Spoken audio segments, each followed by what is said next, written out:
ফৰচেজৰ registration কৰাৰ পিছত প্ৰথম কুৱেশ্যন মনলৈ এটাই আহে যে আমি ইয়াত কাম কি কৰিব লাগিব প্ৰথম কাম ইয়াত কি কৰিব লাগিব যে আপোনাৰ মনত এটা কুৱেশ্যন আহে আপুনি ইয়াত মানুহ জয়নিং দিব লাগিব নেকি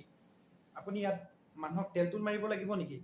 ফৰচেজত আপুনি প্ৰথম কাম কি কৰিব লাগিব শিকিব লাগিব আৰু শিকাব লাগিব আপুনি এনেকুৱা ব্যক্তিক শিকাব লাগিব যাৰ নেকি সপোন আছে জীৱনত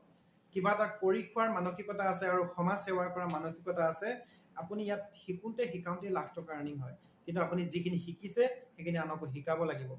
আপুনি এনেকুৱা মানুহক সিস্টেম প্ৰদান কৰক যোনে নেকি আপোনাৰ জীৱনটো নিজৰ ষ্টাইলত গঢ়িব বিচাৰে আৰু যোনে বুজিবলৈ যত্ন কৰিব পাৰে উদাহৰণস্বৰূপে আপুনি এটা কথাই চাওক এটা বান্দৰক আপুনি কল এৰাখি দিয়ক ইফালে 500 টকা দিয়ক বান্দৰে কোনটো একচেপ্ট কৰিব কলখিনি একচেপ্ট কৰিব ঠিক তেনেকুৱা বান্দৰ টাইপৰ মানুহ ইয়াত প্ৰয়োজনীয়তা নাই যেনেকুৱা মানুহক আপুনি 500 টকাৰ ভ্যালু যোনে বুজি পাব ফৰচেজ ডিসেন্ট্ৰালাইজ ব্লকচেইন টেকনলজিৰ ভ্যালু যোনে বুজি পাব তেখেত লোকক আপুনি ফৰচেজ দিয়ক কাৰণ ইয়াত যোনে সিস্টেম দিছে তেখেতে বেছি আৰ্নিং কৰিব পাৰিব